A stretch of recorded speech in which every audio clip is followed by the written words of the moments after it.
Bonsoir les amis, bienvenue dans ce nouveau numéro du club, une édition qu'on va consacrer maintenant qu'on est à 5 mois du coup d'envoi de la Coupe du Monde, eh bien, à la participation africaine aux chances du Maroc, de la Tunisie, de l'Égypte, du Sénégal et du Nigeria lors du prochain mondial. Et notre invité est l'un des meilleurs spécialistes au monde du football africain, spécialiste du football africain chez France Football. Franck Simon, bonsoir, bienvenue. Bonsoir Jalal.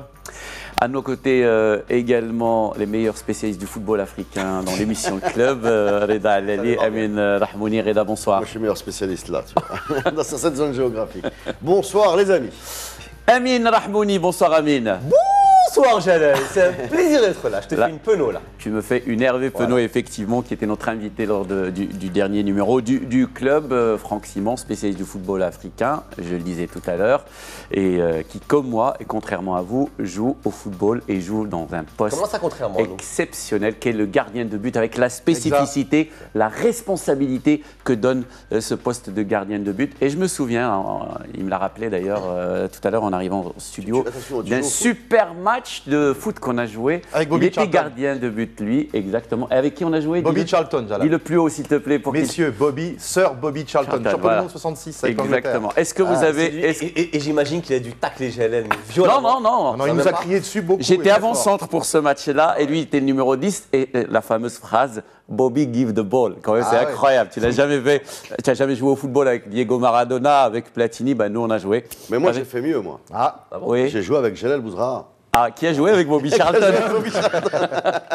Donc les amis, une édition consacrée donc, à notre football africain, à l'occasion bien entendu du CHAN qui se déroule actuellement au Maroc. Et je vous invite bien entendu à suivre l'émission Yawmiyat CHAN tous les jours sur Medi 1 TV avec nos amis du service des sports. 5 sélections africaine. D'abord, Franck, le rêve de tout Africain, de tout footballeur africain, de tout passionné de football africain, c'est voir un jour l'Afrique ne serait-ce qu'atteindre le dernier carré. On était tout près, si ce n'est cette main baladeuse de notre On parle pas. Voilà. J'y pense parfois, ouais. Moins que les Ghanéens, mais j'y pense parfois. C'est vrai que le dernier carré, ça serait formidable pour nos représentants africains. Je dis non parce que c'est ma sensibilité. Mais c'est vrai que comment on attend ça depuis très longtemps. Et on se demande si ça va finir par arriver finalement, quoi, parce que, eh bien, à chaque fois, ils butent sur cette marge des quarts de finale. Et pourtant, le football africain fait d'énormes progrès ces dernières années. On va passer en revue les 5 sélections, les chances des 5 sélections en Russie. Et on va commencer par les Lions de l'Atlas, un groupe très compliqué. On en a parlé avec les 2 ogres Iber, un champion d'Europe en titre. Voilà. On est en Russie. Hein. On parle d'un mondial en Russie, avec bien sûr l'Espagne, championne du monde 2010, le Portugal, vainqueur de l'Euro, et l'Iran. Quelles sont, à ton avis, les chances du Maroc lors de ce mondial, Franck? Je les vois, honnêtement, on est entre nous là, et avec les téléspectateurs, je ne vois pas de chance extrêmement importante. C'est un groupe, c'est un tirage qui est quand même compliqué, il faut bien se l'avouer. Après, c'est une équipe qui, je trouve, dans les éliminatoires, a montré de très belles choses. Je trouve que depuis 2 ans, il y a une vraie évolution. On va vers quelque chose d'un peu plus concret par rapport aux années précédentes. Malgré tout, jouer l'Espagne, ça me paraît injouable. Et s'il y a quelque chose à gratter contre le Portugal, peut-être à gratter. Et l'Iran, on va peut-être en reparler après, mais l'Iran est forcément capital. Tu les joues tout de suite.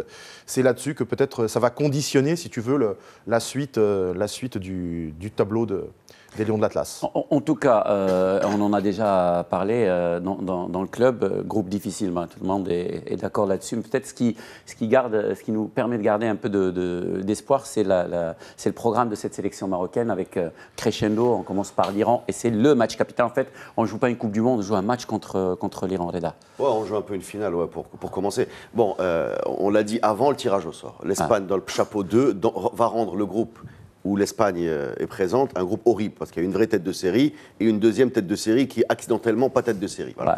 Bon, maintenant, une fois qu'on a dit ça et qu'on a grogné, gémi sur notre infortune, bon, on parle de Portugal et Espagne, tous les deux en 2014, ils sont sortis au premier tour. Ouais. C'est important de le rappeler. C'est important de le rappeler. Eh oui. Voilà. Ouais. C'est-à-dire que tous les ans, chaque 4 ans plutôt, il y a des grosses sélections qui passent à côté. Voilà, il y a ces deux-là qui sont nos adversaires qui en 2014 sortent pas des poules, l'Italie en 2010 sort pas des poules, la France en 2000. Je peux continuer comme ça, l'Italie en 2014, l'Espagne, l'Angleterre en 2014. Voilà. Il y a des grosses équipes avec des gros joueurs qui font des grosses saisons, qui sont un peu à côté de la plaque vers le mois de juin. Bon, on espère que ça va leur arriver. Ça sera presque plus une faillite, parce que pour passer devant, il faut une faillite de l'adversaire. Voilà. Si tous les deux est à leur meilleure forme, il est évident qu'on est en dessous. Mais bon, voilà, on va espérer ça, et ça arrive régulièrement. Ouais. Ce n'est pas un délire d'imaginer que le Portugal plante sa Coupe du Monde. Voilà, ça n'aura pas la première ni la dernière. D'ailleurs, le Portugal qui commencera, lui, tout de suite par ce choc contre l'Espagne. Voilà. Et je pense que la suite des événements pour le Portugal aussi dépend énormément de cette première sortie. C'est ce que tu as dit tout à l'heure. En fait, ce qui pourrait jouer pour nous, c'est deux choses. On a envie d'y croire en tant que Marocains. Donc je pense que c'est vraiment le vrai truc pour nous, d'ailleurs, c'est de se dire, bon voilà, on est en Coupe du Monde après 20 ans, donc on veut faire quelque chose. Il n'est pas question de venir faire de la figuration et de repartir. Et effectivement, le calendrier qui nous place face à une équipe qu'on pourrait penser prenable, même si les spécialistes de l'équipe iranienne te disent que c'est une équipe qui joue très bien, qui a fait lors des éliminatoires 10 matchs, qui en a gagné 6 pour 4 matchs nuls, donc il n'y a pas beaucoup pris de buts. Première sélection qualifiée. Et qui a perdu effectivement aucun match en éliminatoire, mais bon, ça à la rigueur, la vérité du mois de novembre-décembre ne sera pas celle de juin, donc effectivement les états de forme vont évoluer. Et le fait qu'on les joue en premier, effectivement, quand le Portugal et l'Espagne. Mais Reda a raison, cette équipe du Portugal, cette équipe d'Espagne ont de très grands joueurs parmi les meilleurs du monde qui ont de grosses saisons. Parce qu'aujourd'hui, on le sait, la véritable compétition et qui a lieu tous les ans, qui bouffe de l'énergie, c'est la Ligue des Champions. C'est pour ça que Reda milite depuis le début de la saison pour une finale Barça-Real. Exactement. Prolongation. C'est ça. Donc voilà, ce sont des équipes dont les joueurs font de grosses saisons à une moyenne de 60 matchs par saison. C'est beaucoup, c'est énorme. Tu as raison, on sait que la fraîcheur des joueurs, elle sera primordiale dans ce tournoi. Dans quel état ils vont tous débarquer Et dans tous les mondiaux, on le voit. Donc effectivement, nos joueurs n'étant pas à part dans des clubs qui jouent les premiers rôles en Ligue des Champions, on peut postuler qu'ils vont arriver un peu plus frais que d'autres. Maintenant, si on ne gagne pas le premier match, et il n'est pas évident de le battre, parce que tout le monde dit on va battre l'Iran. Non, il faut d'abord jouer l'Iran et la battre. Mais si on bat l'Iran, effectivement, et en fonction du résultat Portugal-Espagne, après, je pense qu'on pourra... Juste un petit mot sur la préparation des grosses sélections. Les grosses sélections, sur une durée de 1 mois de compétition, elles sont programmées pour être hyper performantes. Voilà, mais dès le deuxième, troisième, quatrième semaine. C'est crescendo. Voilà, nous, on fait une finale d'entrée. Voilà, c'est pour ça que parfois, au premier tour, sur les petites sélections, sur les premiers matchs, sont parfois énormes. Voilà. Et tu trouves souvent des surprises dans les premiers matchs. Et le troisième, ça commence à se déliter un petit peu. Voilà. Nous, on a effectivement la chance d'avoir le gros morceau, parce que pour moi, le gros morceau, c'est l'Iran, parce que sinon, tu es condamné. Voilà. Et ensuite, espérer l'espoir contre le Portugal. Mais sincèrement, je voudrais quand même. Moi, je dirais le morceau le plus important. Oui, bien sûr, bien sûr, le morceau le plus important. Là où je ne suis pas tellement d'accord avec Amine, c'est que on n'a pas été en Coupe du Monde depuis 20 ans. Voilà. Oui. On a souffert. Il ne faut pas faire de complexe non plus. Ça, pas faire de complexe. On a fantasmé.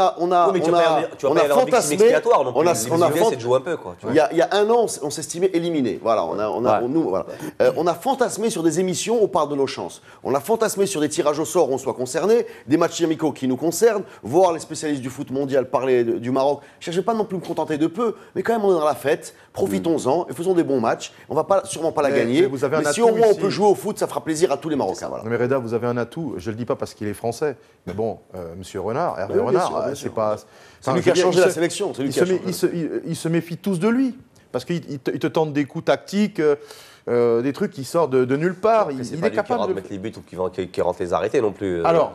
Ça c'est vrai. Moi je pense qu'il y a effectivement c'est sur le plan offensif que j'ai quelques réserves. Voilà, quelques réserves. Tout le monde. Mais justement, Amine parlait et Reda du plaisir pour nous, les Marocains, d'être présents en Coupe du Monde. Moi, je voudrais parler du volet technique et certains petits avantages de la sélection marocaine. Tu as parlé de l'attaque. Moi, je veux parler de la défense de l'équipe marocaine. C'est son point fort. Ça tombe bien, on ne sera pas les favoris. Donc, on va jouer sur nos forces. La sélection marocaine va jouer sur ses forces. Attention, mais quand tu dis défense, c'est pas la ligne, c'est pas le gardien. Mais je dis le système de jeu. Je parle du système de jeu. Voilà, je parle du système de jeu. Et effectivement, ça c'est une des forces et tout le monde l'a vu. Et ça sera bien compliqué pour les grosses nations parce qu'ils vont tomber dans ces filets-là. Faut pas croire. Hein.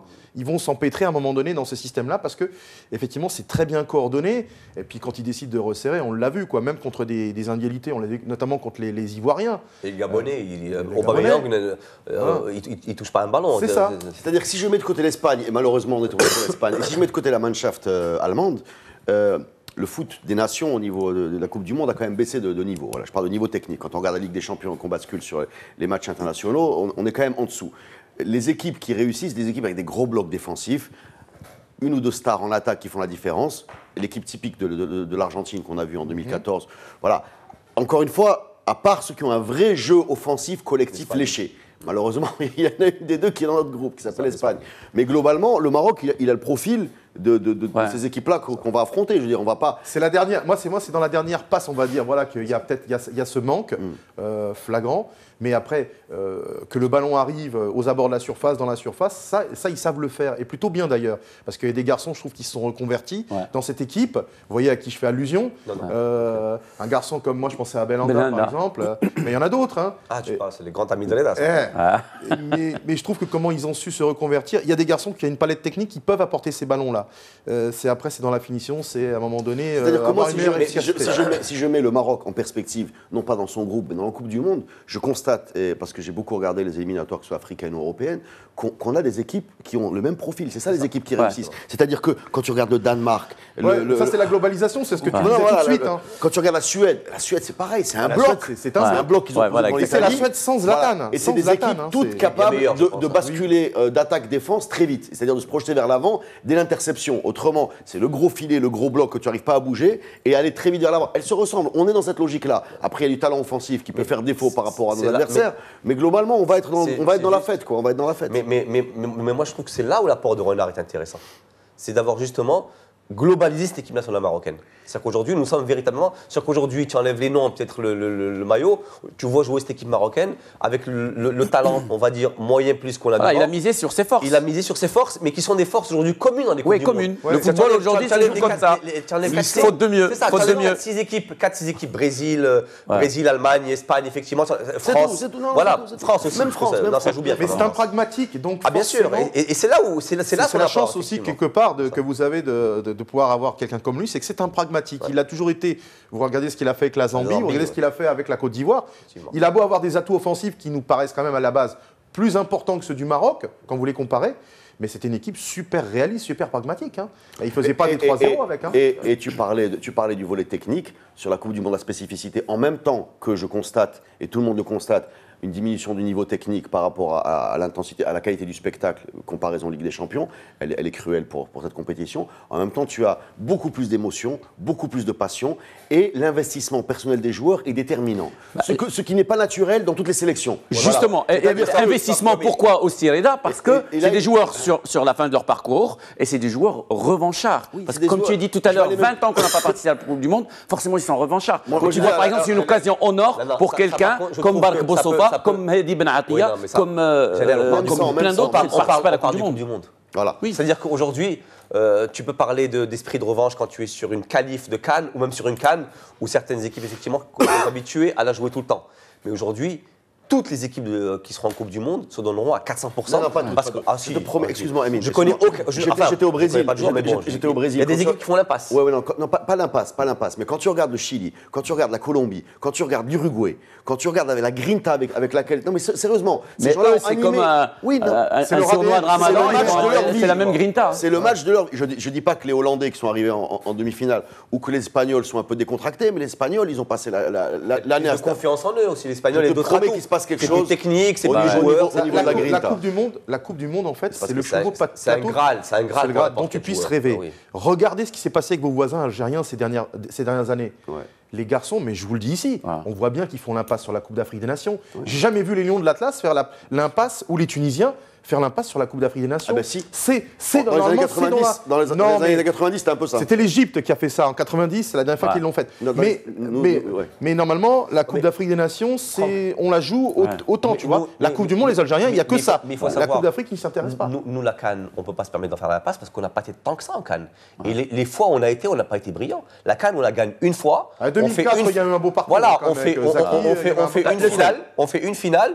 Et plus sur le rien. reste, on se balade. Mais Une la plupart du demi-finale temps, aussi, on n'est deux pas des demi-finales. cadors en Canada, Moi, je- on est éliminé au premier tour. C'est sans être des cadors, on l'a c'est pas. de la jouer. Effectivement, tu tombes contre des équipes qui ont plus l'habitude d'un contexte africain qu'on connaît tous. On sait les difficultés que c'est parfois. Mais le Maroc l'a joué. Je veux dire, la dernière fois au Gabon, ça joue. On le disait avant de débuter l'émission, ça joue à pas grand-chose contre l'Égypte. Ils peuvent être dans le dernier carré. Voilà. Donc il faut relativiser. Il faut voir les dernières années, hein. Voilà. Et il y a les autres nations, c'est pas forcément le cas. Donc je pense que le Maroc on a une va la jouer à génération fond. qui est très heureuse d'être en Coupe du Ah Monde. oui, Mais ouais, dans ça les se années voit, ça se 90, où on avait enchaîné 94, 98, Ok. je parlais avec les joueurs, les Cannes de cette époque-là n'étaient pas, on ne faisait pas l'impasse, mais on va dire que celle du Burkina Faso, par exemple, on ne partait pas en se disant c'est le match du siècle, tu vois, c'était un petit peu décontracté. Tu sais pourquoi? Parce que c'était répétition. Ben, c'était ça la difficulté, c'est que à ce moment-là, on jouait les Coupes d'Afrique la même année que la Coupe du Monde. Ouais. C'était la difficulté des équipes africaines. Souvenez-vous, le Cameroun éliminé dès le premier tour au Burkina Faso en 98. Ça nous ramène loin. Mais le Maroc avait vraiment la capacité de faire quelque chose au Burkina. Ils ont tapé l'Égypte qui a été championne cette année-là au premier tour.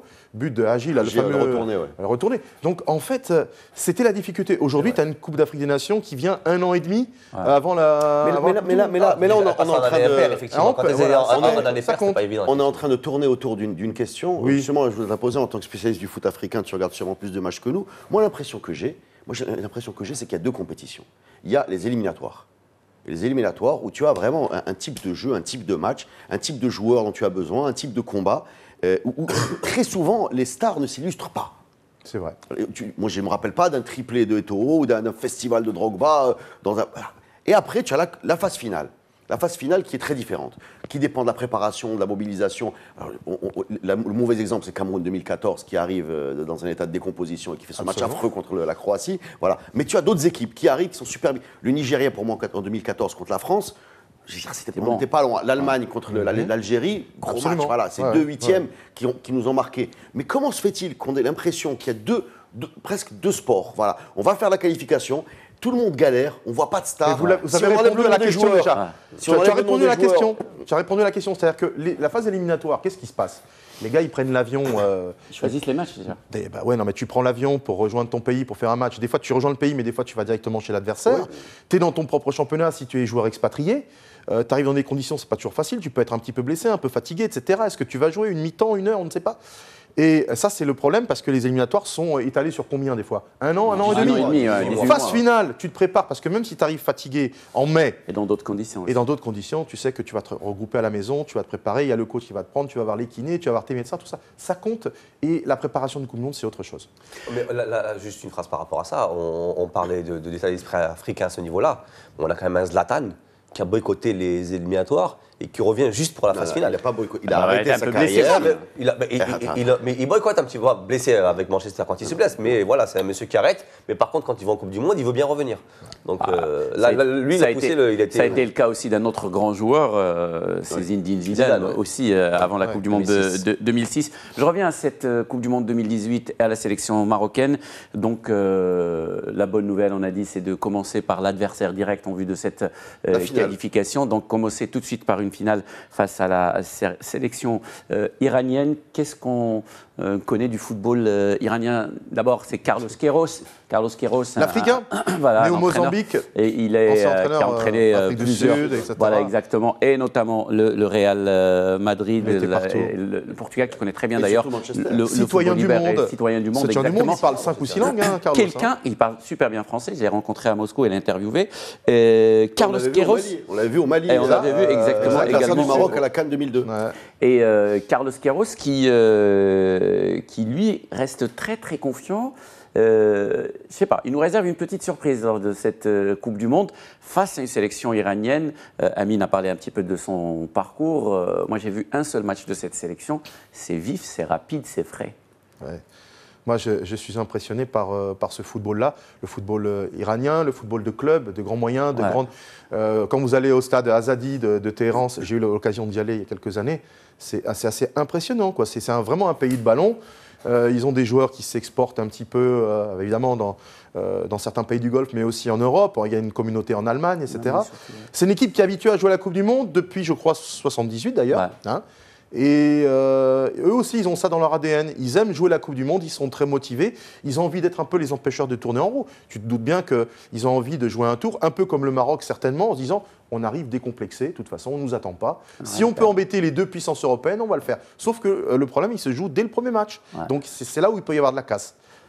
Et entre une sélection iranienne donc bien décidée aussi à jouer les troubles fêtes, le premier match, ça sera à Saint-Pétersbourg, ça sera vendredi à 15h en temps universel. On sait ce qu'on va faire de toute façon le vendredi 15. Jamais les Marocains, 30 millions à savoir ce qu'on va faire. jamais les Marocains n'ont eu de planning précis avec une telle visibilité sur 6 mois. Et ça sera même On sait ce qu'on va peut-être, faire les amis, vendredi à ça 15 sera même peut-être le jour de l'Aïd. On ne sait pas encore, mais en tout cas, il y a des chances que ça soit le jour de l'Aïd. En espérant que ça soit déjà une grande fête pour tous les amateurs de football marocain. Parce que si c'est tu un grand commences par moment. un petit déjeuner. Surtout si tu gagnes. Oui, effectivement. Si tu commences par un petit déjeuner et tu finis par battre l'Iran, Ouais, exactement. Si tu commences la journée par le premier petit déjeuner du mois, voilà, exactement, une victoire contre l'Iran. Quels sont les joueurs, les amis, que vous attendez le plus, les joueurs marocains en tout cas, que vous attendez le plus lors de cette Coupe du Monde? Est-ce que ça va être les valeurs sûres? Parce que, par exemple, lors des éliminatoires, on a découvert un Bark Boussoufa qui aujourd'hui âgé de 34 ans, qui joue aux Émirats Arabes Unis. Voilà la transformation, une des transformations. Incroyable, ça c'est l'une des clés. On a retrouvé aussi un certain Mehdi Ben Atiya, on l'a tellement retrouvé que même l'Italie et les Juventus l'ont retrouvé après la qualification à la Coupe du Monde. C'est lié, Jalal, c'est sûr que c'est lié, tout ça, bien sûr. Je pense que c'est qu'un joueur, c'est un être humain avant tout, donc tu marches au moral. Et tout est lié. Ce but du break, le but de la délivrance à Abidjan là, contre les Ivoiriens, il faut le mettre et le geste est magnifique. Et puis voilà, capitaine de alors ça. qu'il loupe sa canne 2 mois avant. Non, pardon. 9 mois avant. C'est ça.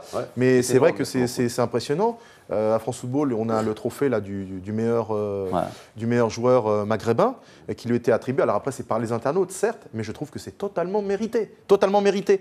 C'est le reflet d'une très belle année pour lui et pour le football marocain. Et il y a lui, mais il y en a d'autres. Moi, il y a des garçons que j'ai beaucoup aimés dans les éliminatoires, comme Hamadi. Voilà. Valeur sûre, meilleur joueur du championnat néerlandais. Moi, je vais te dire. Ziyech aussi, évidemment, parce que j'aime le talent, tu sais, le côté technique du gars. Mais justement, pour moi, il y a deux niveaux de réflexion. Il y a celui de se dire, on va être une équipe difficile à bouger. Ça sera le cas si effectivement Hamadi est à son top, Mnatia est à son top, si les latéraux sont petits, enfin, si on arrive à régler ce problème d'arrière gauche qui n'en est pas un, voilà, c'est pas évident. Si Dirar est au top, si Amrabat couvre, tout ça va marcher. Je pense que ça, je trouve que c'est l'objet principal. J'ai pas de doute. J'ai un espoir, voilà. C'est que derrière, on va pas avoir beaucoup d'occasions. Derrière, on va avoir une capacité à aller vers l'avant très vite. On va avoir 2 occasions, il va falloir en mettre une. Et là, j'espère vraiment qu'on aura un grand Ziyech. Parce que je pense, ou peut-être un grand Harit, ou peut-être un grand Bouffel. Il va falloir qu'on ait un peu les conditions de jeu seront pour qu'on ait un grand Ziyech. Voilà. Mais moi, je trouve que le pragmatisme veut effectivement qu'on capitalise sur nos acquis solides. Et pour moi, celui que j'attends le plus en Coupe du Monde, c'est le gardien, c'est Mounier. Pourquoi? Parce que jusque-là, effectivement... Parce qu'il ne jouera pas de match jusqu'à c'est un monsieur qui a beaucoup rassuré l'équipe et sa défense depuis ces 3-4 dernières années. On se rappelle d'Arrêt. C'est un gardien super sobre. Il est très très bon. Toi qui es spécialiste du football égyptien, sur la CAN, je ne sais pas si tu te rappelles de l'arrêt qu'il fait face à Mohamed Salah. Bien sûr. L'arrêt de cyborg de Neuer. On ne sait pas comment. On ne sait pas comment avec la main ferme. Impressionnant. Et on aura besoin, je pense, bien plus d'un grand gardien que de tout le reste. Parce que si on prend le bouillon contre certaines équipes, ça sera mort pour nous. Et c'est là le problème. Et c'est là où il va être très important. Et c'est là le problème, Amine. En 98, avec un meilleur gardien, on est en 8e. Rappelez-moi qui s'occupe de gardien de Mounir. Qui est-ce qui s'occupe de lui en équipe nationale aujourd'hui? C'est un entraîneur français maintenant. C'est un Français. Avant, c'était le frère de Zaki.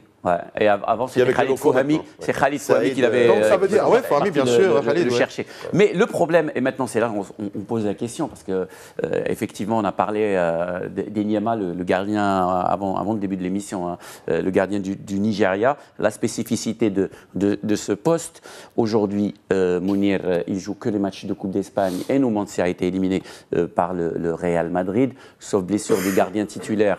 Mounir ne jouera plus donc en 2e division espagnole. En attendant la fin, c'est ça le sens de ma question, en attendant la fin du mercato d'hiver, on parle d'une piste espagnole pour Mounir Mohamed du Betis Séville. Mais est-ce que, si jamais la situation ne change pas, Et ça, ce qui est un petit peu inquiétant, parce que ce gardien a été juste exceptionnel depuis qu'il est arrivé à la sélection marocaine. Est-ce que ça ne pousserait pas peut-être Hervé Renard à aller à Regarder plutôt Bono, vers Il faut Bono, lui- qui lui ouais. est titulaire en Liga, Mais en c'est première ça. division. Ça peut Et le jouer. club, et le club de Gérone qui n'est pas, qui est dans le top 10. Il faudrait lui poser la question de savoir est-ce que déjà sa hiérarchie, il la remet à zéro, c'est-à-dire qu'il met les compteurs à zéro en vue de cette compétition. Il y aura quand même des matchs de préparation. Oui. Je pense que c'est là, vous le savez très bien, Ouais. c'est pas des matchs Il y aura amicaux, 2 ce matchs n'est en pas mars, vrai. en tout C'est cas. là que ça va se jouer. C'est Ouais. là, il va voir où en est son gardien. S'il lui a dit, et nous on ne le sait pas encore, Ouais. s'il lui a dit écoute, quoi qu'il advienne, c'est toi titulaire, le gardien, je vous le dis parce que je suis gardien aussi, Ouais. et il faut avoir cette confiance-là. On a besoin d'entendre de l'entraîneur, du Mais sélectionneur on a besoin aussi de matchs. et d'une hiérarchie. Ouais, Et s'il n'y a pas la hiérarchie, hiérarchie, c'est sûr. c'est Mais tout. à un moment ou à un autre, tu as besoin de matchs, tu as besoin de compétition. S'il n'y a pas le parce que- rythme, c'est un vrai danger. Vous Ouais. aviez raison. Mais vous savez, ça fait quoi maintenant 4-5 ans qu'il est titulaire en équipe nationale, Un peu inamovible. moins, un peu moins. Et Moins. Mounir, Ouais, ouais, depuis un au peu moins moins. 4 ans. Pas 4, bah, cinq, Non, pas On cinq peut, ans, pour revenir en histoire, au moins, alors, ça fait déjà 2 ans que Renard est là. Je Ça pense fait au qu'avant, moins on avait 4 ans. Amsif. Mais il est D'abord, titulaire. d'abord, On ne l'une des contredit pas règles Patron. de cette émission, ne contredis pas le présentateur, surtout quand il s'agit de gardien de but. D'accord. Vas-y, Même quand finis il a ta tort. phrase. Même quand il a tort. Même Surtout quand j'ai tort. Surtout quand il a tort. Ok, Même très quand bien. j'ai tort. Ah, ça y est. Il est donc titulaire depuis au moins 3 ans, je peux dire 3 ans. Je Oui, pense que bah, j'ai 3 ans. raison. Amine, il faut être précis. D'accord, très bien. C'est une Au moins- émission sérieuse. Alors moi je suis certain qu'à 4 ans, les 4 ans on peut les trouver en creusant bien. Bon, c'est Vas-y. le détail. Sans avoir jamais été titulaire avec son club. Donc j'ai l'impression qu'aujourd'hui Renard, il a toujours mis en avant ses principes de fidélité à ses joueurs, mais aussi à ses propres, Ses convictions, en fait, ses hein. convictions. Ouais, ouais. Je pense pas que la hiérarchie changera d'ici la Coupe Non, du Monde. la Donc, il question. prendra la- la- la- Mais excusez-moi. ça peut changer. Oui. Souvenez-vous de la Côte d'Ivoire. Ouais. Il a comment s'appelle-t-il Boubacar Bari, Ouais, Bari, ouais. Copa Bari était Ouais. titulaire. Il l'a mis derrière Ouais, et il a Bari, mis Bowo. Avec sa moustache. Il a Il mis se Bowo blesse, ouais. qui se blesse et il va rechercher Bari et il lui avait posé la question. Parce qu'il se blesse. Il lui pose la question à Copa Bari. Il lui dit est-ce que tu veux quand même venir dans le groupe, sachant que tu ne seras pas titulaire. Hein, ça m'a été confirmé et par Hervé Renard et par Copa Bari. Il dit oui, je viendrai. Copa Bari perd entre parenthèses son poste en club Ouais, en ouais. Belgique. Il vient comme doublure de la Et doublure. il fait les pénaux. Et c'est lui qui fait la finale. Ah, parce bah, que c'est lui qui Bozo- marque le pénalty Vous victorieux. voyez, hein. Et ça, c'est ce type de confiance que peut instiller Un Hervé petit- Renard. Un petit mot sur ce poste. Je pense que le problème n'est pas le fait que Hamdi Mounir ne joue pas. Effectivement, Amine a raison, ça a été le cas plus ou moins depuis les années où il s'est installé. Il a toujours été bon. Le problème est le fait que Bono joue. Voilà. Et que les Marocains qui regardent beaucoup la Liga, ils allument, ils voient Girone contre le Barça, Girone, et ils trouvent Bono. Alors, non, mais Mais je pense que c'est-à-dire aujourd'hui, qu'il le public existe- marocain, sa principale interrogation, c'est pas le gardien de but parce Non. qu'il a toujours été Il existe- ultra performant. Et c'est ça le Jalel, problème. c'est- Oui, c'est non, ça non, dont non. je te parle. Moi, Pourquoi je le suis pas problème en train de c'est pas un militer. problème. C'est pas un Ah, c'est problème, un au problème contraire. parce que Non, non, si jamais. je ne suis pas en train de militer. Non, bah, je suis pas en train de militer pour Bono. Enfin, moi, je suis même pas compétent pour juger de la qualité relative de ses gardiens. Non, je dis juste que Bono pose une question. Voilà, le fait que Bono joue, mieux. c'est-à-dire C'est qu'il mieux. existe un C'est plan mieux. B Ouais. qu'on n'avait pas. C'est-à-dire que quand Mounier est arrivé, on sortait de Amsif, on sortait de mauvaises années où ça bougeait beaucoup. Donc en fait, le ce que tu dis, en fait, c'est que la question n'est pas de savoir qui sera le titulaire, c'est de savoir si on a une solution de remplacement au cas où Mounir se blesse, Mais qu'on n'avait pas auparavant. Elle existe puisque vous l'avez dit. Bono, il joue, il est titulaire dans un club, dans un grand Donc c'est une championnat. solution de remplacement, c'est pas forcément un concurrent direct au poste de C'est pas un titulaire. remplaçant, c'est ce qu'on appelle un 1 bis. Voilà, Un c'est numéro 1 bis. C'est ça. C'est-à-dire qu'il Un peut numéro compter bis. sur les deux. Voilà, c'est plutôt bien. C'est un problème Et de riche en fait qu'on a. c'est plutôt un bon problème. Et vous l'avez dit, vous avez aussi une bonne défense. Donc, En tout cas, les amis, on arrive au terme de cette première partie qu'on a consacrée à l'équipe du Maroc. Avant donc de rendre l'antenne, un petit tour de table. Vous évaluez à combien un petit peu les chances de l'équipe du Maroc de passer au deuxième tour? Allez, on va te laisser Franck, toi en dernier. Amine, Pertinent. Je sais pas, en fonction du premier match. Un chiffre. un chiffre, j'ai dit. Allez, on va dire- encore non. une fois. Un deuxième Non, un carton. deuxième, c'est le rouge. Non, c'est le rouge, ça va être bientôt. Quels sont un chiffre sur, allez, Allez, 40%. 40%. Reda. 41. Franck, allez, je vais être dans la boutade. 42. 42. Eh ben moi, je vais être 50. T'as rien demandé, C'est toi, du 50. animateur, t'as rien 50. demandé. Restez là. T'as rien demandé, toi. Tu animes. Bon, je vais te donner un troisième carton, tu vas te dégager tout de suite. C'est la fin de cette première partie du club. On se retrouve dans un très court instant. À tout de suite.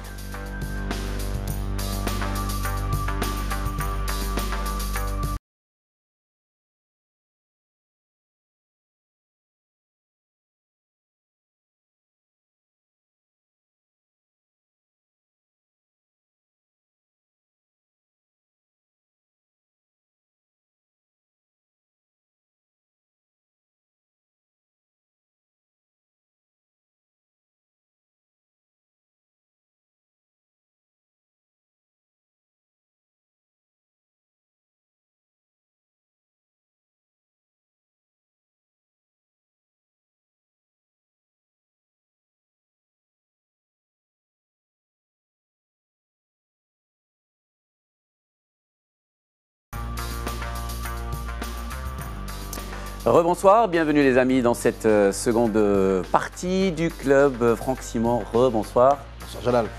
Reda Allali, rebonsoir. Tu as l'air triste. Ouais, ben je suis seul. Il est ton acolyte. Ah non, est-ce que vous êtes d'accord pour qu'on le ramène? Oui, allez. Amine, on t'intègre à la sélection. On t'intègre à la sélection et on efface je les... ne veux pas. Il veut pas, en plus il veut pas. Non, il va vouloir. Donc Amine, reviens Amine, et la prochaine fois... Je suis trop sympa ce soir, je suis vraiment trop sympa ce soir. Comment ça? Je suis trop... J'ai de la chance. J'ai trop sympa ce soir. J'ai de la chance. Alors le premier carton de cette deuxième partie de l'émission. C'est le Tony Chaperon de l'animation sportive. Rouge direct. Tony Chaperon, bravo. Eh ben écoute, carton pour toi aussi, voilà, ça t'apprendra. Les amis, la Tunisie, une équipe qui... La Tunisie, tu veux parler de la Tunisie qui brille jamais, qui a franchement pas fait grand-chose en Coupe du Monde, l'histoire de la Coupe du Monde. Bon, ça restait... Première victoire quand même. Première victoire de l'histoire d'un club africain, voilà, en 78. Ouais.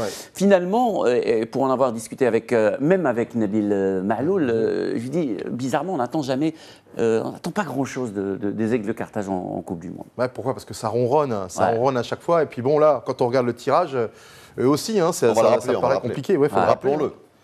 Belgique, Panama, Tunisie, Angleterre. Oui, voilà. C'est des gros morceaux à. Et surtout la Belgique, qui pour moi aujourd'hui est l'un des candidats au titre de champion du monde quand même. Et l'Angleterre avec Harry Kane.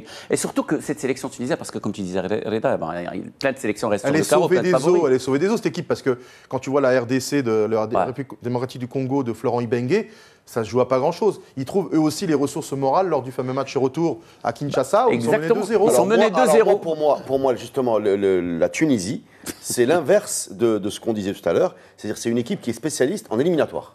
Ouais. Voilà. Très bonne analyse. C'est exactement ce qu'on...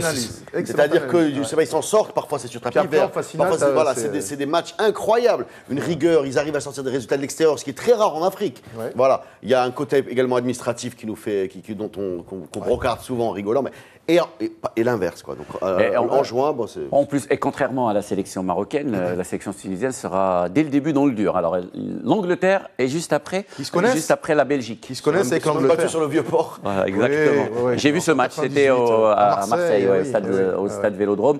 Une sélection tunisienne sans véritable star, sans talent. Tu as quand même Wabi Khazri qui est un des retours à Rennes. Vieillissant. Fenissi, le buteur de l'Espérance aussi. Il y a des garçons qui peuvent tirer leur épingle du jeu. C'est difficile parce qu'on parle d'une sélection africaine qui, contrairement à la nôtre, est basée sur des joueurs locaux, du championnat national. Voilà. J'ai pas beaucoup de visibilité. Moi, je vais pas me lancer dans un pronostic. T'as Msakni quand même qui revient en équipe nationale. Voilà. Et tu as d'autres garçons de l'Espérance. Moi, j'ai découvert le franco-tunisien, mais qui maintenant joue pour l'équipe nationale, Anis Badri, qui met le fameux but contre le Congo à Kinshasa. Ça, ce sont des garçons, c'est un peu la nouvelle génération. Eux, ils arrivent aussi totalement décomplexés. Ouais. Ils arrivent là-bas, c'est retour depuis 2006, puisque la dernière fois, c'était sous Roger Lemaire en 2006 en Allemagne. Donc, eux, ils vont avoir envie de briller. Et surtout... C'est une équipe donc, essentiellement constituée de joueurs locaux, donc qui ont davantage de ballons en Afrique. C'est-à-dire dans leurs clubs respectifs qui marchent plutôt bien en Ligue des Champions et en Coupe de la CAF. Ouais. Donc maintenant, quid de leur expérience, on va dire, au niveau un peu plus international. Effectivement, je trouve quand même moins outillés, je pense, que nous. Et surtout, c'est une sélection qui aura beaucoup plus de temps pour préparer cette Coupe du Monde. Oui. D'ailleurs, elle a été en stage au Qatar avec Nabil Mahloul. Donc, ça présente l'avantage d'une sélection club, comme l'a été l'Égypte, qui a beaucoup dominé. Mais ça peut marcher sur l'Afrique, mais au niveau mondial, et surtout avec une sélection anglaise qui promet. Donc, elle n'a pas fait grand-chose non plus ces dernières fois, que ce soit à l'Euro ou à la dernière Coupe du Monde. Mais elle aussi, d'ailleurs, elle se ressemble, c'est une sélection d'éliminatoires. Elle réussit souvent ces éliminatoires. On peut postuler qu'en fait, ils sont un peu dans le même délire que nous. Quoi. La Belgique étant notre Espagne, l'Angleterre étant notre Portugal, qui effectivement. Et le Panama étant leur finale. Le Panama, c'est le Panama, mais c'est pas l'Iran. C'est pas l'Iran, effectivement, mais après toute proportion gardée. Les amis, donc la Tunisie, pas beaucoup de chance de les voir arriver, les Tunisiens. Bon, moi, je répète ce que me disent les spécialistes du football tunisien. Ils ont été surpris, je dis avec eux-mêmes, par la qualification. Voilà. Et moi, justement, pour en avoir débattu avec Nabil Mahloul longtemps d'ailleurs... c'est là où ils vont faire une demi-finale et on va... Ils y croient pas. Ils n'y croient pas. Mais ils n'ont pas de pression non plus. Et c'est ça aussi l'avantage pour cette sélection tunisienne. Alors, la Tunisie n'y croit pas. L'Égypte, par contre, ça risque d'être un gros client. Elle tombe. Merci d'insister dessus. Non, mais c'est vrai, parce que quand tu vois le potentiel de cette équipe, et quand on parle de potentiel, franchement, là, on parle pour moi, un joueur qui fait partie du top 5 mondial aujourd'hui, c'est Mohamed Salah. Et c'est une équipe aussi qui est très, très bien organisée. Et que Hector Cooper, qui n'est pas n'importe qui, les amis, qui est un technicien, mais rigoriste, limite un peu, qui est très, très. C'est pas belle à voir jouer. Hein. Voilà, exactement. Quand elle joue, mais qui arrive à des résultats. À ramener d'ailleurs l'Égypte. Nous, on n'est pas en Coupe du Monde depuis 20 ans. L'Égypte, depuis 1990, c'était sa seule qualification à la Coupe du Monde. Elle a participé, on a invité la première Coupe du Monde en 34 parce qu'il n'y avait personne. Excuse-moi, je suis tombé sur le débat que tout le monde maîtrise ici, voilà, très pointu, qui est le football égyptien. Participer à la Coupe du Monde ou se qualifier pour la Coupe du Monde. Voilà. Bon, alors, pour revenir à l'Égypte, Cooper le dit, c'est une équipe qui a gagné, qui est humble, qui est travailleuse, où malgré le statut de Mohamed Salah dont tu viens de parler, c'est quelqu'un qui tire l'équipe vers le haut, qui se fond dans le collectif, qui n'est pas du tout dans une logique de star et qui a une vraie rigueur défensive. Il y a quelque chose dans cette équipe d'une grosse abnégation. Voilà, c'est ce qu'on voit. C'est pas un grand spectacle. Et tu as le joueur qui peut te faire la différence à condition, encore une fois, d'arriver en forme, pas blessé. Et comme Liverpool est en Ligue des Champions et dans le top 4, voilà. Pardon ? Et qu'elle fera une finale. Inch'Allah. Mais on ne peut pas avoir Barça, Real, Liverpool en finale. À un moment, il faut choisir. À un moment, il faudra choisir. Il faut choisir, voilà. Donc, moi, c'est une équipe dont j'attends quelque chose, je vais vous le dire. Mais ils ont pour eux aussi un amour du maillot qui est quand même incroyable. Une tradition. C'est une tradition. Traditionnellement, et ça, je pense que ça peut faire la différence. Parce qu'on le voit en Cannes, ils arrivent quand même dans des conditions relativement difficiles. On voit sur le terrain sur lequel ça a été joué. Ils vont en finale relativement à l'envie. Personne ne les voyait aller aussi. Effectivement. Pas même en Égypte. Donc c'est une équipe qui met tout son cœur et toutes ses tripes. Donc c'est une équipe que je verrais bien, effectivement. Dans un groupe, moi je trouve, là où c'est intéressant, le groupe de l'Égypte qu'on va rappeler, donc c'est Russie, pays organisateur, à qui on peut déjà postuler qu'une place est déjà acquise au second tour. Après, il va rester l'Arabie Saoudite et l'Égypte va rencontrer, à mon sens, une équipe qui. Ouais, l'Égypte va rencontrer d'abord l'Angleterre, après la Russie, et enfin, c'est comme pour la Tunisie, enfin l'Arabie Saoudite. Elle va rencontrer une équipe qui lui ressemble beaucoup, qui est l'Uruguay. Ouais. C'est une équipe qui. Et il commence par l'Uruguay. Voilà, et qui ressemble beaucoup à l'Égypte. C'est-à-dire que l'Uruguay, c'est 2-3 gros talents devant, donc du Mohamed Salah, mais c'est une équipe aussi qui joue beaucoup sur le physique, l'abnégation et l'amour du drapeau. Donc un bon 0-0, mon ami. Ouais, mais bien. ou un bon 2-2 ou un bon 3-3, c'est-à-dire que c'est rare de voir marquer beaucoup de buts. Ça va être un très Je trouve des points tu sais, de ressemblance, des points communs avec l'équipe du Maroc. Ouais. L'Égypte. Le problème du gardien. Oui. Parce que Adri vient de fêter ses 45 ans, là, il y a 3-4 jours, 45 ans. Vous avez la solidité défensive qu'on a rappelée, mais qui est une solidité de groupe, un collectif. D'abnégation. En revanche, tu as un joueur, vous parlez de Mohamed Salah, c'est un joueur club, parce que c'est comme un club, l'équipe nationale d'Égypte, mais il a mis 5 buts entre les éliminatoires et le reste, la Coupe d'Afrique des Nations. Il est important quand il le faut avec cette équipe nationale. Ils ont un problème, ils n'ont pas le buteur. Ils n'ont pas un avant-centre type. Ouais. Mais ils savent que lui, derrière, les coups de pied arrêtés ou les petits trucs, il va faire les passes d'ess. Et ça, c'est important de savoir qu'ils l'ont. Est-ce que le Maroc a un joueur de ce type-là qui peut transcender les autres ? Devant, on l'a pas. En tout cas, mais l'Égypte, moi, je miserais plus, je donnerais plus de pourcentage à l'Égypte d'une qualification. Je monterais à 50% par rapport aux 42 que j'ai donné. Par rapport aussi au tirage au sort. Ouais. Oui, mais bien sûr. Reda, j'ai tout le programme de ta journée du 15 janvier, donc ça sera le petit déjeuner, Inch'Allah. Après, à midi. 15 juin. 15 juin. Allez, je sors l'autocarton, le selfie. Allez, tac. Donc, je disais, j'ai le programme du 15 janvier, un petit déjeuner, l'Eid, voilà, exactement. 15 juin, on se réveille. 15 juin, et à midi, tu as Angleterre, Égypte, un déjeuner, et juste après, Maroc. Quel planning. Et les bisous à la famille au milieu. Ça va pas être facile de se concentrer parce qu'on va avoir effectivement des très belles affiches. C'est une journée particulière pour le football africain. On sera de tout cœur avec ces équipes-là. De toute façon. Et surtout avec une sélection qui retrouve la Coupe du Monde, le Sénégal, la sélection sénégalaise qui se qualifie pour la deuxième fois. Et comme le rappelait et le criait Amin Rahmouni quand on préparait cette émission, c'était sa statistique. Parce qu'on prépare l'émission. On ne dirait pas comme ça, Franck. Surtout, franchement, on ne dirait pas. Ça se voit, voilà, exactement. Alors, Je te laisse. Le Sénégal. Non, bah, le Sénégal, ce qui est extraordinaire, c'est une participation, un quart. Voilà. Et un match d'ouverture, une victoire contre la France, une participation, un quart à la France. Ah bah ouais. Et une participation. Tu disais tout à l'heure, hein, un gros qui peut sortir, en l'occurrence champion du monde. C'est d'efficience, c'est même pas d'efficacité. Et avec même le sentiment que ça aurait pu gagner un tour de plus, peut-être sans. Ils sont arrivés totalement épuisés en fait contre la Turquie en quart de finale, les Sénégalais. Hein. Ils avaient sorti les Suédois en huitième de finale, c'est venu un très très très beau match aussi. Mais ils arrivent contre les Turcs absolument épuisés par toute la préparation, parce que eux, ils se sont préparés, mais à la sénégalaise. Hein. Ils ont été au pays, tout ça. Et Bruno Metsu, feu Bruno Metsu, paix à son âme, vraiment avait fait en sorte que cette équipe soit un petit peu comme pour d'autres, une famille. Comme vous disiez à la Tunisie. Et ben, c'était ça le Sénégal de 2002. Ce qu'il faut rappeler aussi, c'est que j'ai l'occasion de discuter assez souvent avec Habib Beye. Et Habib dit que lui, il est très heureux, il est très fier de voir cette génération arriver derrière eux et qu'il les pousse. Il n'y a pas de jalousie, au contraire. Et les gens essayent d'opposer là-bas au pays. Leur entraîneur, le local. C'était le capitaine de 2002. Effectivement. Et notre consultant, nous on a un consultant dans le club, c'est Moussa Ndao. Il n'est pas l'attaquant légendaire du Wydad de Casablanca. Il n'est pas fan de Cissé. Il trouve un peu la veste un peu trop grande pour lui. Il y a beaucoup de critiques qui émanent effectivement du grand public sénégalais.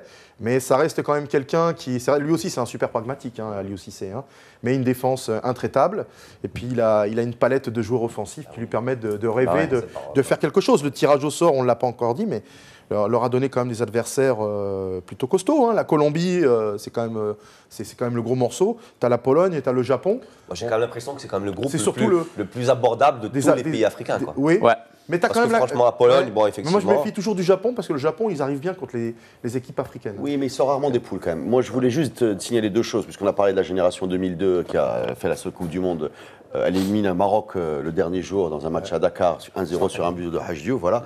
Et elle méritait parce que également sur l'allée qui avait été joué à Rabat, il y avait un but. Rappelle-le. Algérie, Maroc, Égypte, Sénégal, Namibie. Avec Ferdinand Coly qui avait fait une espèce de... Il nous fallait un match nul ce match-là. Alors maintenant, une fois qu'on a parlé du passé, pour moi, le Sénégal sur cette génération... Et le Maroc, ces éliminatoires, a perdu qu'un seul match, c'est le match contre le Sénégal. Voilà. Et j'y étais, c'était une tristesse sans nom. Ça dépend pas pour le Sénégalais. Mais alors, oui, ça dépend pour qui. Alors que le Maroc, ce jour-là, et pour rappeler un petit peu remuer le couteau dans la plaie, avait perdu sa qualification, non pas face au Sénégal, mais face à la Namibie, où il avait fait seulement match nul. Mais c'était une qualification plus que méritée pour le Sénégal, puisque le Sénégal a été volé lors du match aller au Maroc avec un Ferdinand Coly. Voilà, exactement, un but injustement refusé pour la sélection sénégalaise. Dans des faits historiques. Alors, et fair play. Incroyable. Et fair play. Alors maintenant, pour parler de 2018, j'ai l'impression que le Sénégal, pour moi, c'est la plus classiquement africaine des sélections. C'est-à-dire que je peux en attendre, parce qu'on a parlé de Salah, on peut parler de Mané. Bah ouais. La même équipe. C'est deux registres totalement différents. Oui, mais c'est deux leaders techniques, c'est deux joueurs techniquement au-dessus, qui sont verticaux dans leur façon de jouer, qui peuvent tirer une équipe vers le haut, qui ont un vrai leadership sur ce qui se passe autour d'eux et qui sont au niveau mondial. Voilà, tu disais, Salah est dans le top 5, peut-être en plus, Mané deux dans le copains, top... deux copains, deux amis à Liverpool. Deux copains de club. Maintenant, le Sénégal, alors quand je parle de sélection classiquement africaine, c'est-à-dire qu'on n'est pas basé sur un gros collectif défensif avec une star devant, on n'est pas dans le schéma un peu européen à la Hervé Renard / Hector Cooper, etc. On est dans quelque chose d'un peu plus débridé. Voilà. Je ne sais pas à quoi m'attendre, mais ça peut faire des... Enfin, ça peut... C'est-à-dire sans cohérence tactique non, c'est-à-dire... si, il y en a avec Aliou. Non, pas sans cohérence tactique, mais avec une volonté offensive de faire avec une équipe un peu plus joueuse. Justement, pour moi, c'est un peu... Ça, c'est la solution. C'est aussi un peu le problème pour la sélection sénégalaise. C'est que peut-être l'organisation derrière, défensive, laisse un peu à désirer. La Coupe d'Afrique, Jalal, quand même, la dernière au Gabon, ils font un premier tour qu'on avait tous trouvé remarquable dans le jeu. Dans le jeu, voilà, je parle de jeu. Dans le jeu. Oui. Mais derrière, contre le Cameroun, ils sont piégés, mais comme des gamins. C'est ça ce que je te dis. Mais ça va être ça le problème. Quand je te parle de classe, parce que si on prend la défense du Maroc et l'attaque du Sénégal, c'est bon. C'est bon. Mais oui.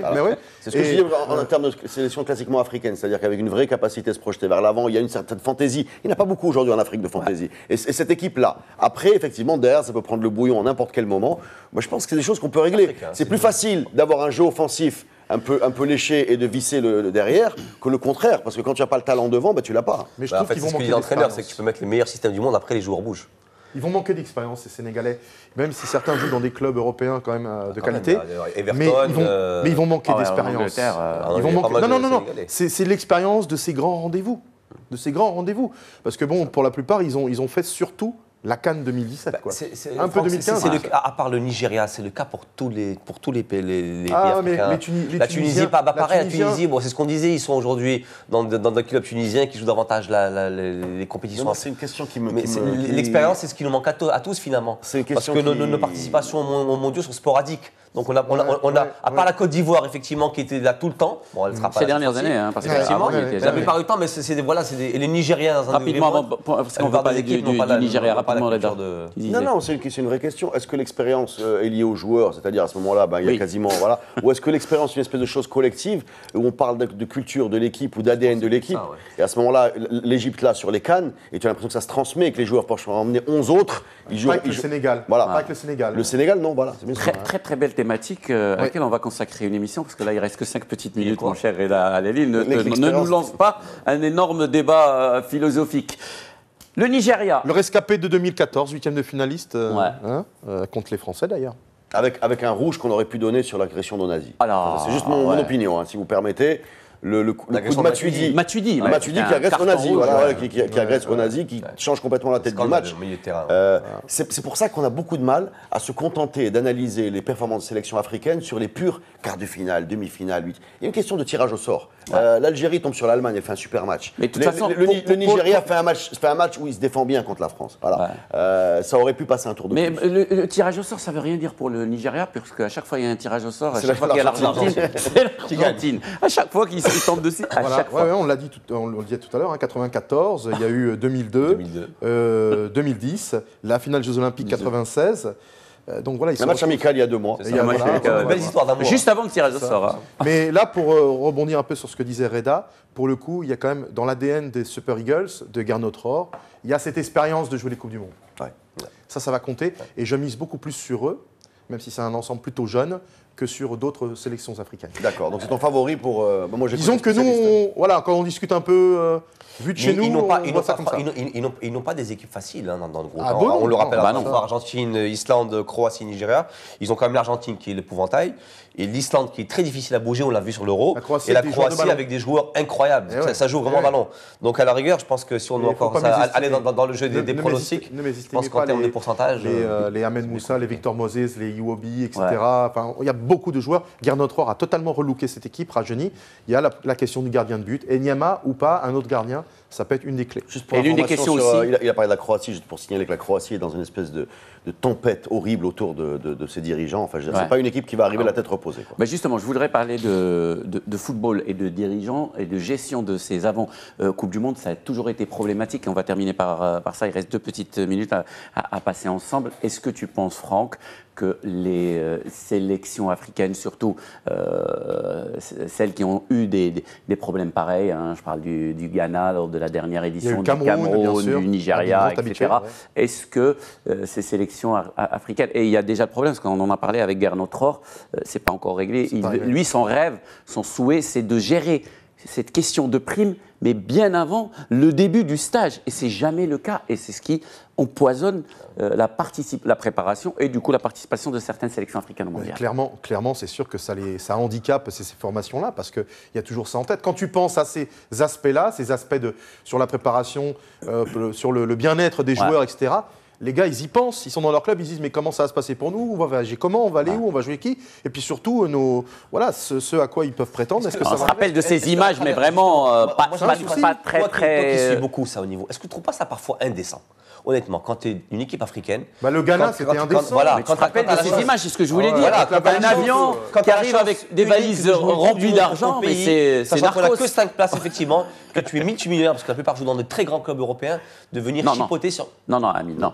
Les joueurs, je ne suis pas d'accord avec toi. Effectivement, et cet argent, mais cet argent, tu préfères qu'il reste dans les poches des dirigeants. Comment ça se passe exactement? C'est pas ça, c'est l'étalage de cet argent qui est indécent, quelque part, parce que le Nigérian ou le Ghanéen de base au pays, quand il entend parler de ces sommes-là, il ne comprend pas bien. Mais il y a besoin, effectivement, de finir ce dossier-là. Ce qui est indécent, c'est quand Assoué Koto se tape dessus en plein match avec je ne sais qui. Aussi. Voilà. Ou quand avec Moukanjo, je crois. Voilà, avec Moukanjo. ou quand on agresse Mandzukic dans le même match. Enfin, voilà, c'est ça ce qui est indécent. Voilà. Mes amis, il reste une petite minute et retour de table. Combien de sélections africaines vont passer le premier tour? Là, je vais commencer par Reda. 3.